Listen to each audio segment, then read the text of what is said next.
नमस्कार जी। ये मैंने कुछ स्लाइड्स बनाए हैं, तो इन स्लाइड्स को पहले आप देख लीजिए। उसके बाद मेरा जो रेगुलर वीडियो वो शुरू हो रहा है, तो कृपया ये जो स्लाइड आने वाले हैं इनको आप ध्यान से देखिए और उस पे जो अगर लिखे भी हुए हैं उसको ध्यान से पढ़िए और स्क्रीनशॉट भी ले लीजिए।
नमस्कार।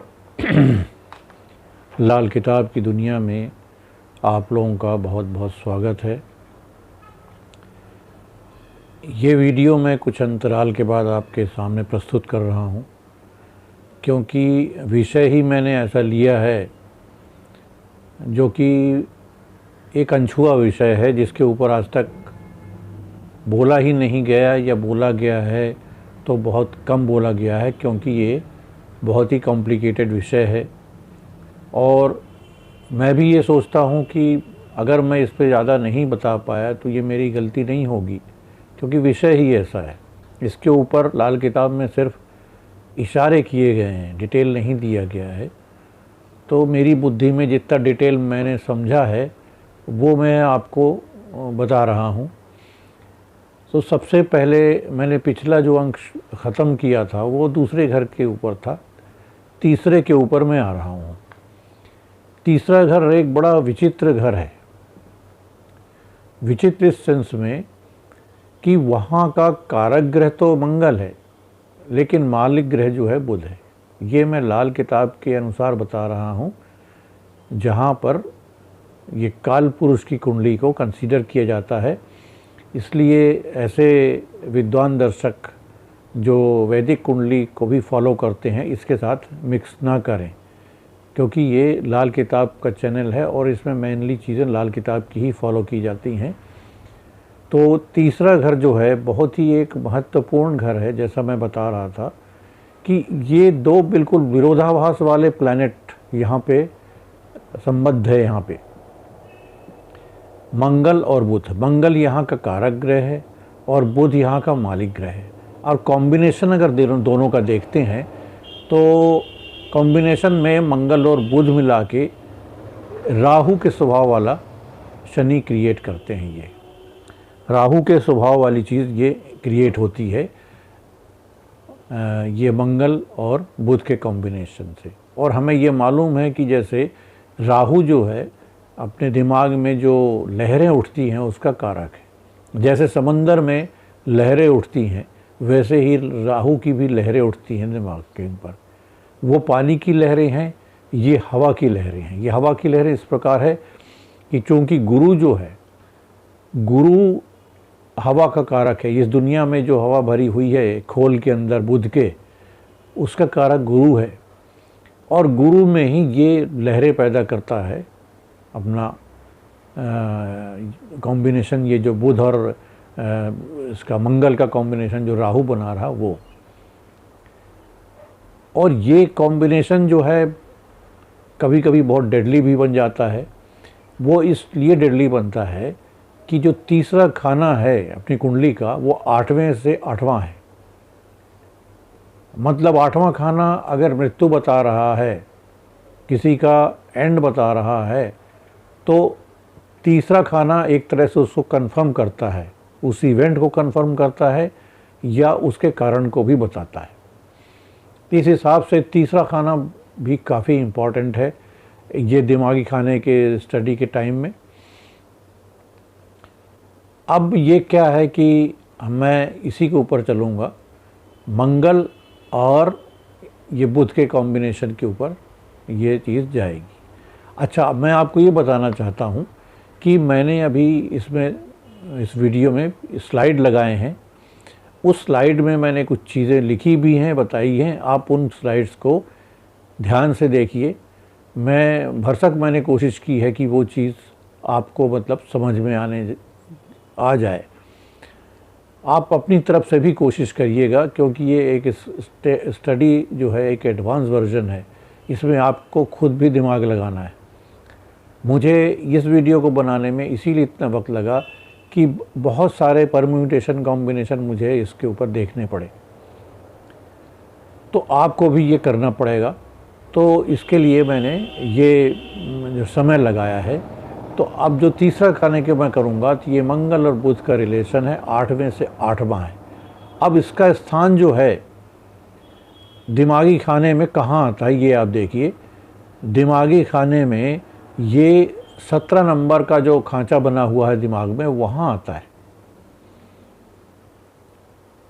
अब आप देखेंगे कि 17 नंबर का जो खांचा है ये करीब करीब उसके अलाइनमेंट में है जहाँ पे अपनी जिसको ब्रह्मरंध्र बोलते हैं, मतलब जहाँ पे अपना एकदम टॉप शिखा जहाँ पे निकलती, चोटी निकलती है, उसके ठीक नीचे वाला स्थिति बनती है करीब करीब। तो ये स्थिति यहाँ पे है ये इसका।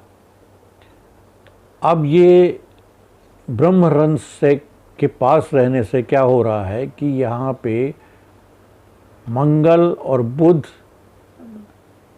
दोनों के कॉम्बिनेशन से राहु की उत्पत्ति होती है, जो लहरों का कारक है।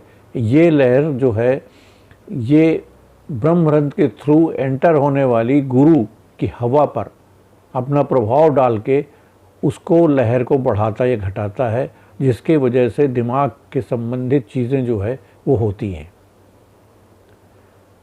अब ये किस डायरेक्शन में जाएंगी, ये तो जब आप कुंडली को देखेंगे, कुंडली देखने के साथ अब आप जैसे मान लीजिए कोई आपके पास आया और अपनी समस्या लेके आया, तो नेचुरली है कि आप वर्ष कुंडली बना के देखेंगे उसकी। तो वर्ष कुंडली बनाते वक्त अगर आप इस चीज़ को ध्यान में रखें कि ये कॉम्बिनेशन जो है मंगल और बुध का कॉम्बिनेशन और गुरु का जो स्थिति है, पहले इसको ज़रूर देख लें, क्योंकि किसी भी स्थिति में काम को करने में ये दिमागी लहरें जो है या तो वो पॉजिटिव वे में सपोर्ट करती हैं या नेगेटिव वे में करती हैं। वो किस प्रकार करती हैं कि मान लीजिए कोई आया है अपने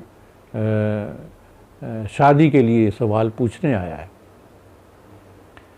तो आप शादी के लिए जो भी कारक तो देखेंगे ही, आप शुक्र को देखेंगे, जो और भी कारक ग्रह बन रहे हैं गुरु इत्यादि उनको देखेंगे, लेकिन इस नज़रिए को अपने दिमाग में बिठा के देखिए ज़रूर कि मंगल बुध के कॉम्बिनेशन क्या रिज़ल्ट है, या मंगल की स्थिति क्या है, बुध की स्थिति क्या है और गुरु का क्या संबंध बन रहा, पहले इसको निकाल लीजिए। अब दूसरी चीज़ है कि ये जो बुध है, अब हम क्यों बुध को सेपरेटली क्यों ले रहे हैं कि बुध पैदा कहाँ पे होता है, बुध नंबर 9 खाने में पैदा होता है। बुध का अंडा जिसको बोलते हैं लाल किताब की भाषा में, नंबर 9 खाने में पैदा होता है। और ये नंबर आपके तकदीर की जो भी चीज़ें हैं वो एक बादल के रूप में कहते हैं कहाँ जाती हैं, बादल के रूप में नंबर 9 की चीज़ें नंबर 2 के कोहसार मतलब पर्वत श्रृंखला से जाके टकराती है, और उस कोहसार से टकराने के बाद नंबर 4 मतलब आपके सुख स्थान पे उसकी वर्षा होती है। अगर नंबर 4 की स्थिति फर्टाइल रही, उपजाऊ रही, तो आदमी की तकदीर संवरती है। और अगर उसकी स्थिति कमज़ोर रही या कुछ नहीं हुआ, बंजर ज़मीन की भांति पानी बरस के वहाँ से निकल जाएगा, कुछ नहीं होगा। तो ये देखना है। हालांकि थोड़ा आपको लगेगा कि ये मैं टॉपिक से थोड़ा भटक रहा हूँ, लेकिन ये भटकाव जो है इससे रिलेटेड ही है। तो इस खाने का संबंध मैंने बताया है कि नंबर 3 खाना जो अपन डिस्क्राइब कर रहे हैं, ये दिमाग के 17 नंबर से रिलेटेड है। और 3 का बताया, अब हमने 9 का भी बता दिया, जहाँ पर ये मंगल, ये बुध जो है, जहाँ बुध का अंडा पैदा होता है। अब मंगल की बात करेंगे कि मंगल एक बहुत बड़ा फैक्टर है जो राहु को कंट्रोल करता है, वो भी दिमाग में मौजूद रहता है। और मंगल का रिप्रेजेंटेटिव मैंने जैसा बताया था मेडिकल साइंस के हिसाब से एक थर्मल सेंटर जो है दोनों दिमाग के दोनों तरफ मौजूद रहता है, बाएं और दाहिने अपने ग्लोब्स में, हेमिस्फीयर जिसको बोलते हैं। ये आप देखेंगे इसकी स्थिति दी हुई है कान के ठीक जहाँ पे कनपट्टी के पास वाली स्थिति में इसकी स्थिति दी हुई है। और ये अपने तापमान को नियंत्रित करता है। तापमान को नियंत्रित करना मतलब राहु रूपी हाथी को नियंत्रित करना। अगर ये तापमान को नियंत्रित नहीं कर पाता, अर्थात राहु रूपी हाथी को जब ये कंट्रोल नहीं कर पाता, उस वक्त कुछ भी घट सकता है। मैंने पिछले वीडियोस में जैसा मैंने जिक्र किया। तो मंगल की स्थिति मैंने बता दी इस खाने से, तीसरे खाने से रेफरेंस में। बुध की स्थिति की भी अपने को स्टडी करनी है, और इसके साथ साथ गुरु की स्थिति को भी देखना है।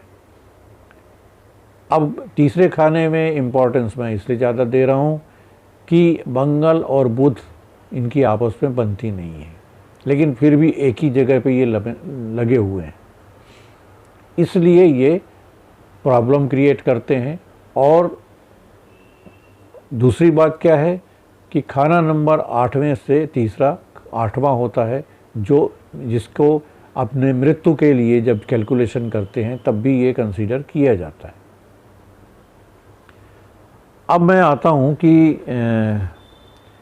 एक शॉर्ट में आपको ब्रीफिंग दे देता हूँ। मैंने अभी जैसा बताया आपको कि मैं इसमें स्लाइड भी लगा रहा हूँ, तो वो आप स्लाइड देखते जाइएगा ध्यान से। ज़रूरत पड़े तो स्क्रीनशॉट ज़रूर लीजिए, तो आपको क्लियर हो जाएगा। अब मैं ये बताता हूँ कि दिमाग में जो खाने बने हुए हैं, एक थोड़ा सा रैपिड आपको स्थिति बता देता हूँ मैं आपको कि जब आप दिमागी खानों को ही देखिए सिर्फ, तो इम्पॉर्टेंट चीज़ में क्या है कि ये जो नंबर 3 मैंने बताया है, नंबर 3 का जो खाना है वो डिसिप्लिन के लिए भी है, अनुशासन से भी संबंध रखता है, या ऑर्डर देना या ऑर्डर लेना, इस चीज़ को भी दर्शाता है। किसी चीज़ को अनुशासित तरीके से कैसे किया जाए, ये नंबर 3 खाना जो है वो बताता, जिसके मैं कनेक्शन आपको बता चुका हूँ। मेन चीज़ें मैं अभी बताऊँगा, बाकी मैं जैसे जैसे वो आता जाएगा मैं आपको डिस्क्राइब करता जाऊँगा।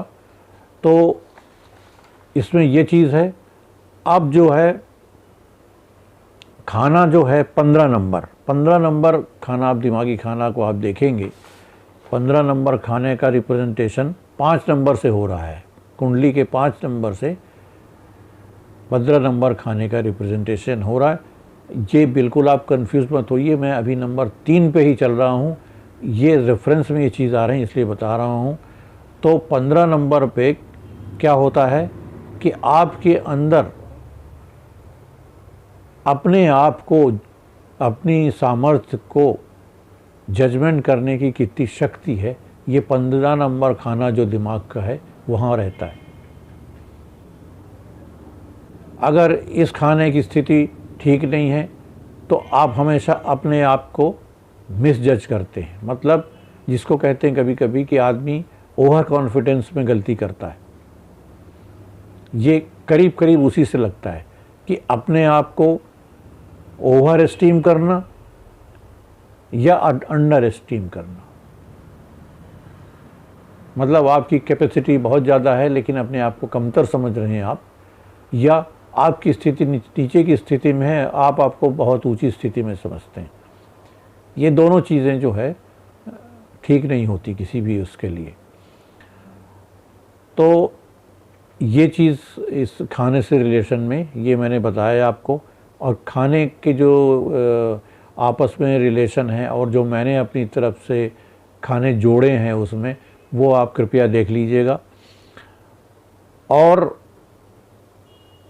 एक 36वां नंबर है, 36वें नंबर पे जहाँ तक मेरा ख्याल है इसमें कोई रिलेट नहीं किया है मैंने किसी खाने को। हाँ, इसके साथ कोई कुंडली का खाना रिलेट नहीं हो रहा है, ग्रहों का ज़रूर रिलेट हो रहा है, जो मैं बताऊंगा आपको आगे चल के। तो 36वां नंबर जो खाना है वो बताता है कि आदमी अपने जो क्या कहना चाहिए सीक्रेट्स हैं, ऐसी चीज़ें जो दूसरों को बताना हितकर नहीं होता, वो कितना रख सकता है, किस हद तक रख सकता है, ये बताता है। अब आप कहेंगे जब इसमें कोई खाना अलॉट नहीं किया तो कैसे कह सकते हैं? नहीं, खाना मैंने अलॉट किया है, मेरे अनुसंधान के हिसाब से मैंने इसमें जोड़ा है। आप चार्ट में देख लीजिए, उसमें आपको मिल जाएगा ये 36वें नंबर को मैंने किस खाने से जोड़ा है, ग्रहों के आधार पे। कुंडली के खानों के आधार पे नहीं, ग्रहों के आधार पे किस खाने से इनका कनेक्शन जुड़ रहा वो मैंने दिया है। तो ये कितना वो मतलब अपने आप को मेंटेन कर सकता है अपनी जो, इसमें यह भी है कि आप ऐसे व्यक्ति पे कितना भरोसा कर सकते हैं। इसके अतिरिक्त आता है खाना नंबर 39 की स्थिति अगर हम देखेंगे तो इसको सीधा सीधा ये आदमी के जो लालची स्वभाव है इसके साथ रिलेट होता है। 39 बिल्कुल फोरहेड के ऊपर है। 35 जो खाना नंबर है, दिमागी खाना नंबर, 35वां खाना नंबर कुंडली के 11वें घर को रिप्रेजेंट करता है और जस्ट उसके ऊपर 39वां नंबर है। मतलब जैसे कुंडली का 11वां नंबर आपको लाभ की स्थिति बताता है या भाग्य की स्थिति बताता है, उसके ऊपर ये विद्यमान है। तो अगर इसकी स्थिति हम नाप लें तो पता लग जाएगा कि ये आदमी कितना लालची है या नहीं है। ये मैं आगे जैसे जैसे वीडियो आज आते जाएंगे मैं सोचता हूँ कि खानों के हिसाब से डिस्क्राइब करता जाऊँगा। तो फंडामेंटल ये आप समझ लीजिए कि ये इस प्रकार से चलेगा ही है इसमें। अच्छा, दूसरी चीज़ जो मैंने उसमें जोड़ी है कि मैंने एक स्लाइड लगाया है, आप देखना उसमें, जिसमें मैंने शरीर का एक चित्र लगाया है, जिसमें नक्षत्र के साथ साथ राशियों का भी दिया हुआ है और शरीर के अंगों का भी थोड़ा सा जो मेंशन है। और इसके अतिरिक्त हथेली में भी इन चीज़ों का कनेक्शन कहाँ जा रहा है ये मैंने तीर लगा के समझाया है। तीर के निशान से मैंने अपनी तरफ से पूरी कोशिश की है कि आपके समझ में आ जाए। वो इस तरह समझाया है कि दिमागी खाना नंबर जो है वो शरीर के किस पार्ट से रिलेट कर रहा है और ये पार्ट हथेली के जो उंगली है वो उंगली के कौन से पोरवे से रिलेट कर रहा है। ये मैंने तीर के निशान से बताने की कोशिश की है। आप उसको देखिए, ये तो अभी जारी रहेगा काफ़ी। अगर आप लोगों का रिस्पांस इसमें सही रहता है तो मैं इसको जारी रखूँगा, नहीं तो फिर ये दिमागी खाने और कुंडली के खानों के टॉपिक को मैं बंद करके फिर दूसरे किसी टॉपिक पे आऊँगा। मैंने इसको इसलिए शुरू किया कि इस पे अभी तक कोई ज़्यादा खुलासे हुए नहीं हैं।